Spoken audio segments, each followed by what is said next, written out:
Ibada ya maziko ya Papa Francis imehudhuriwa na watu zaidi ya 250,000.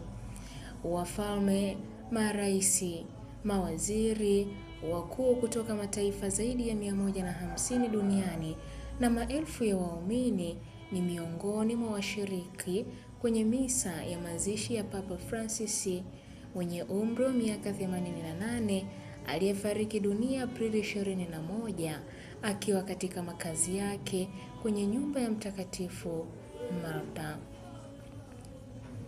Rais wa Marekani Donald Trump, Rais wa Ukraine Volodymyr Zelensky, Rais wa Ufaransa Emmanuel Macron ni miongoni mwa marais ambao wamehudhuria ibada ya maziko ya Papa Francis katika Vatican.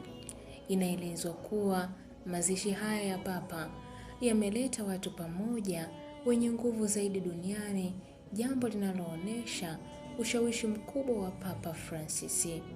Ikumbukwe kwamba Papa Francis ameongoza kanisa Katoliki kwa muda wa miaka 12, akijulikana kwa unyenyekevu wake, akijitolea kwa haki ya kijamii na juhudi za kulifanya kanisa kuwa jumuishi, na alikuwa akisisitiza mazungumzo ya kidini, ulinzi wa mazingira na kuwahudumia masikini na waliotengwa. Hii ni Ambwene Media na mimi ni Irene Nziku.